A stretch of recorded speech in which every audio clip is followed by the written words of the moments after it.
just go ahead and wheel this guy way down just because I hate all the chocolate in it. I might be able to get it down something good if I do. Sort of too. Yep.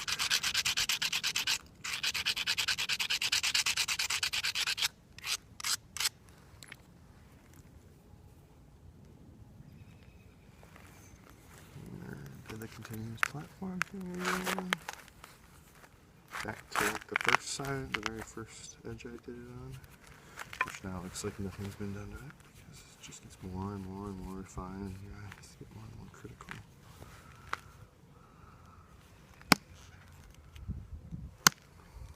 There it goes.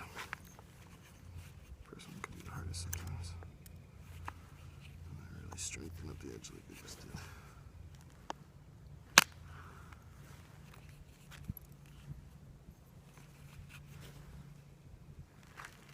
I just chip my tip again. Yep. Let's chip the accent. There's nothing. Better than nothing happens.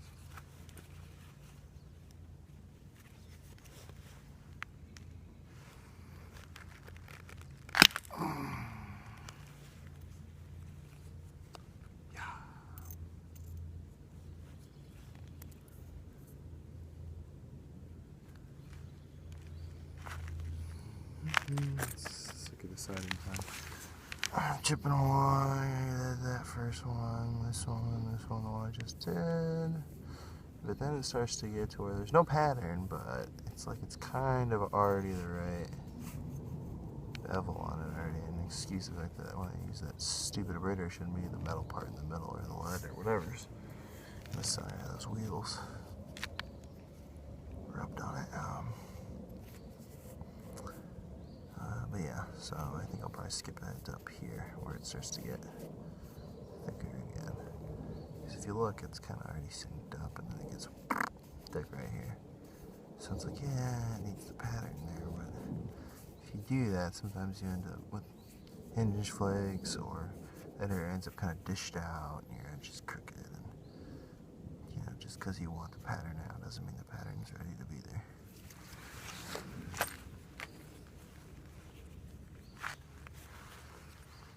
So let's skip way ahead to this thick spot. It wasn't a very long flick, and I honestly shouldn't have skipped state 2. I should have done one next to it so that it had a ridge to follow already. But yeah, covered that thick spot. Could have gone a little bit further. A quarter inch would have been nice.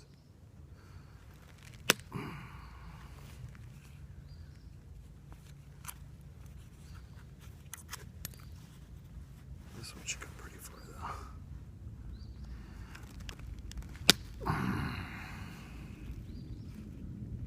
Yeah, I nicked the edge, didn't I? Yeah. Yep. Oh. I really, it's this one here. I sent it, but I nicked the edge with my tool. Just past where the antler sits in it. Got a little crush right there, but that's alright.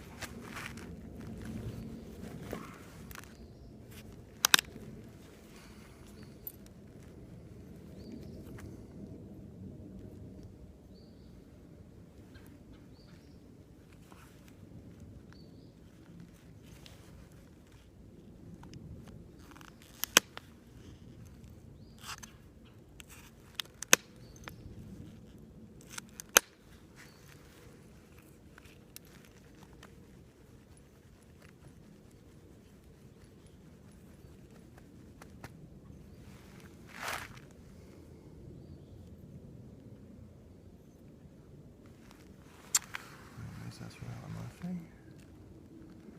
I know that face looks nice and this one looks funny. Just keeps happening.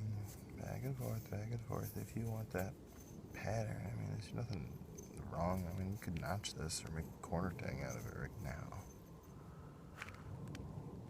It's amazing what you gotta be willing to give up material-wise to get that nice pattern. especially if you're not that skilled. The stuff that leads up to this, if I was better at percussion, might be different. And better at pressure. If I was better at all this, it might be different.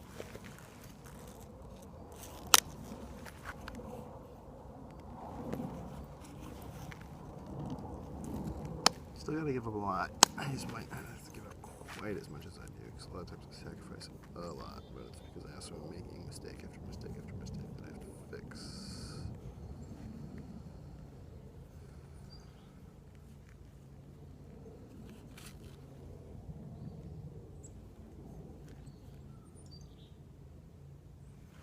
Alright, here's the real trick though. So I've been shearing back and forth, which is what a lot of people do, or they got some other method of crunching down the edge, and I use a tool that's literally called a shear. Crunching down the edge and flipping it. So when you get to here, I want to go back and now on this backside fix a bunch of pattern. But if I keep flipping and shearing, every time you do that, you crush a bunch of flakes that run the ridges of these a little bit and ruin the pattern. Or you really run those ridges and you end up with a really busy looking pattern where they're not bold looking, they're not far apart. Because there's so many little ones that also, which is fine if you're into that look, but if you're not going for that, the key is to just, instead of crunching all this, brush it lightly and then just abrade it until, and that's when these silica carborundums or whatever they are actually come in handy, because they're fast about it, but pumice works good too. You get the right kind, and just abrade it until these deltas now, it doesn't even matter if they're overhangs, because you're not taking flakes to that face. They become platforms for this other side. And that's how you end up with this wig-waggy, sinuous edge where because each delta from that first pass that's finished, and this one really isn't, but the one that's done, becomes the platform from the other side, so that when you look at it from the edge, it goes, and it's because you're using the deltas from the first pass to create platforms for the second. The way you do that is just through abrading. At least for me, I can't figure out any other way. These are kind of brushy right now, and then I'm just gonna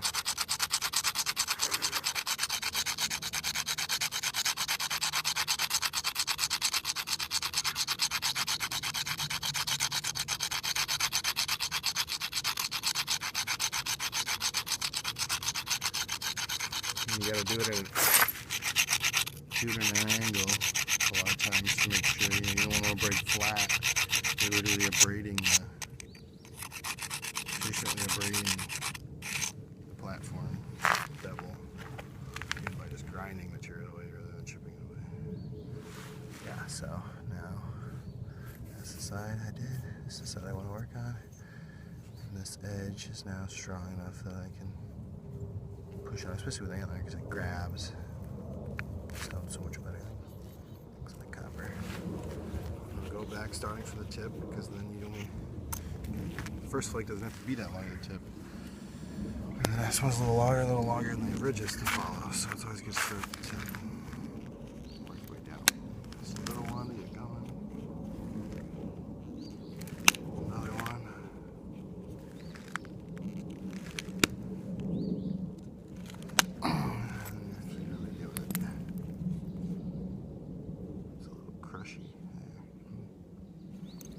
Skip a spot just because it's got a bunch of step fractures on the back of it.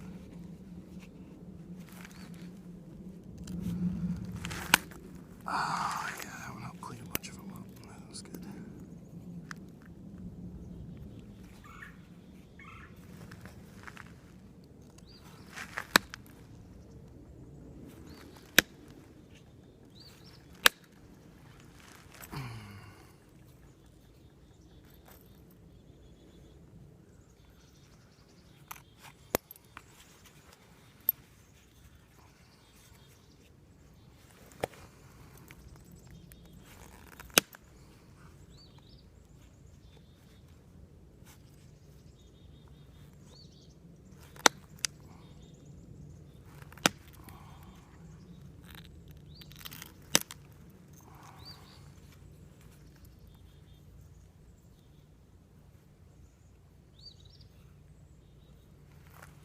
Now, this is not going to look that cool, but it's because I probably really didn't even need to avoid shearing it this time because it's still got so much to smooth over and even out before it's going to pattern.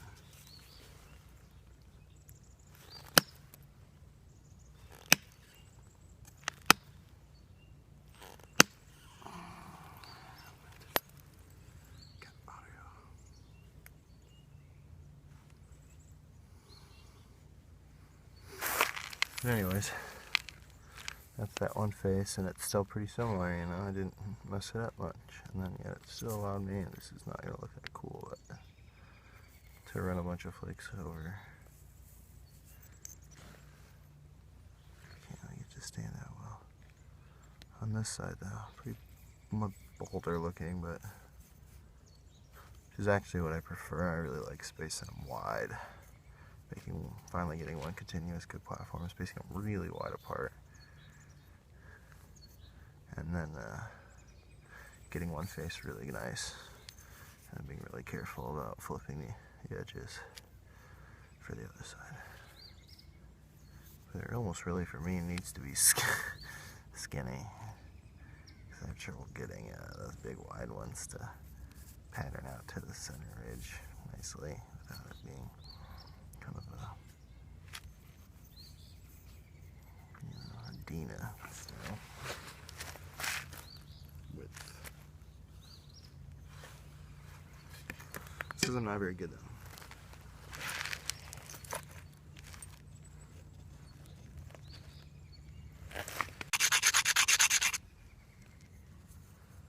Bit me.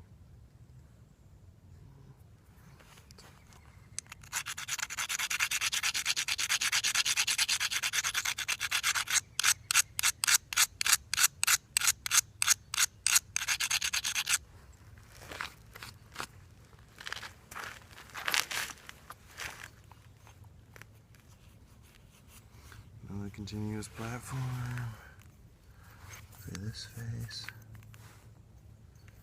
Bevel along this way, which makes an angle for this face.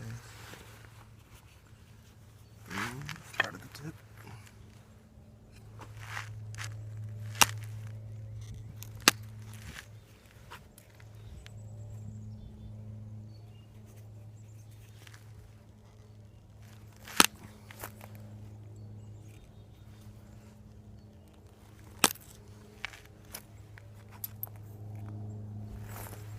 See how nice that's starting to look though? Starting to meet up. They're not exactly like, you know, I'm the same as the one next to me kind of flakes as I sometimes can get, but really starting to blend together and make a really nice lenticular shape.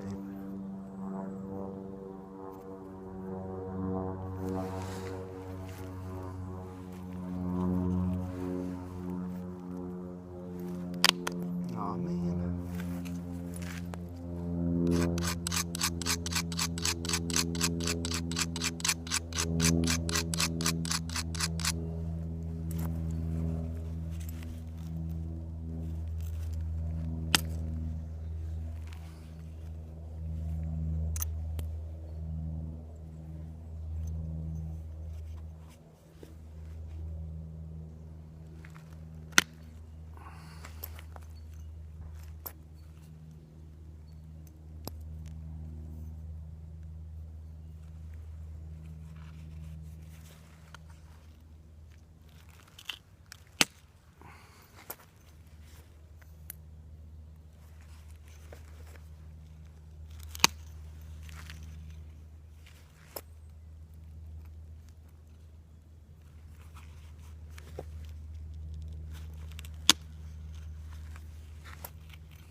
Crushed it. I think I'm gonna be lazy right there. Wait, anyways, not that big a deal. Yep. Really starting to blend together. And yeah, I mean, if you make platforms right, you know how to push. And I had no problems using antler to knock flakes off that one. That's probably about an inch. So here's good.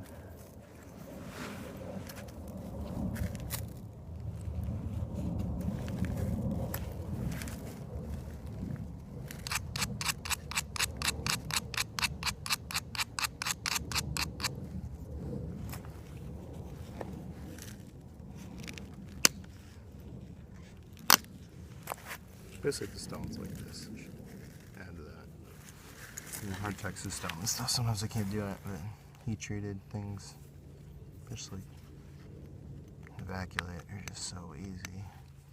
Even Flint Ridge, when it's good and glassy, so easy. Even with it. Yeah, that's what that face looks like now. And now you get this uggo face. Actually, really need to address this spot here, though. This ridge is kind of thick for a tail. This ass end needs to get slimmed down. She's got too much junk in her trunk right here. So I actually need to obsess over doing that first.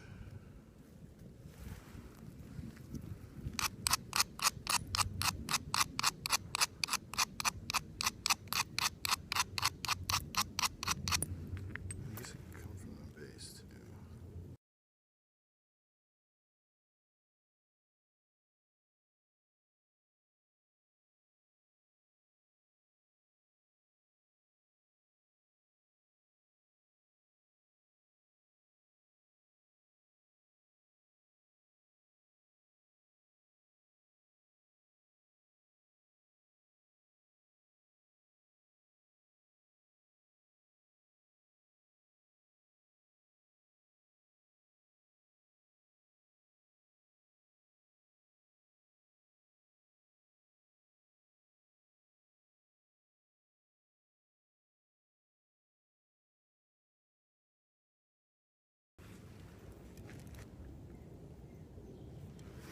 Well, it looks pretty stupid. Last pass was not. I was still, see, that's what you get for trying to pattern it too soon. There were still too many delta spots, thick spots. Had to be adjusted, and then you end up with something that's kind of, you got these little cones up in here from one getting obliterated. There's another one over there. And that's bad, not bad if you want, random flaking to be your finished product, but it doesn't match this other side by any means. And my center line's still not evened out, right? And now, it's funny, this side was the side that looked like it needed. And it's like, now this one clearly needs this edge flipped, and then, which I guess I'll go ahead and do now.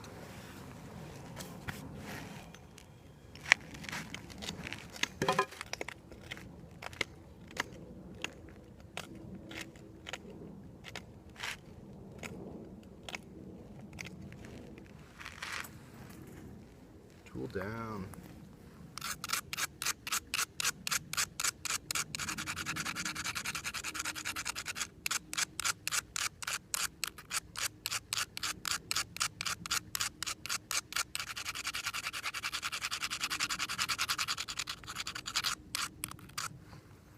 So chalky.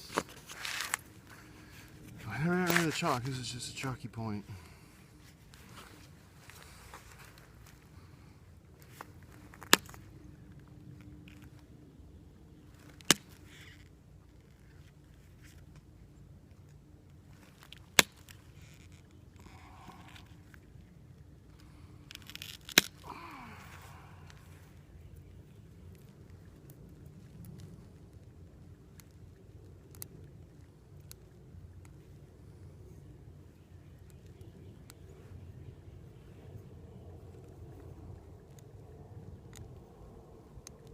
I actually did hinge at the end there. Not quite as crisp as the other side. This side. But, it's all taken care of now. It's a pretty good looking base. Certainly wouldn't be too hard to haft it into anything at this point. It's still got the bevel a little crooked, but that's easy enough. Usually provides me another opportunity even further thin this face.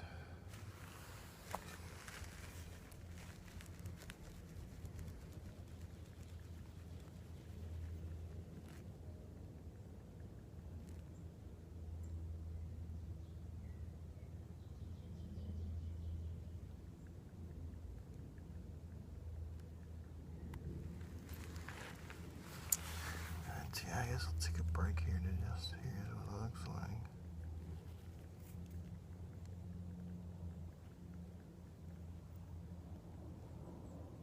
Nothing too crazy.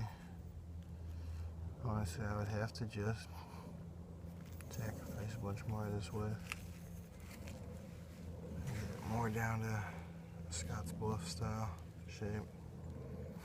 To really just nail a pattern on it, and I may do that. But for now, I'm just gonna, yeah, it's really lack. It's got a dirty percussion scar. It's like, no, there's a percussion scar there where it really kind of ruins it. It doesn't look that good. Just makes these flakes look short.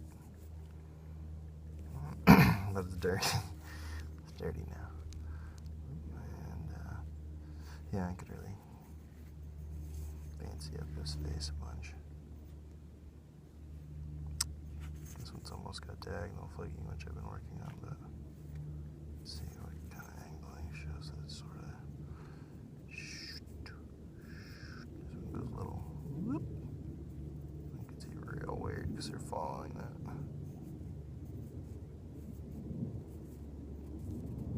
Not very good though. Compared to what I've gotten on a couple pieces, but this one's got a little ugly spot on the side. But yeah, I'm just gonna stop.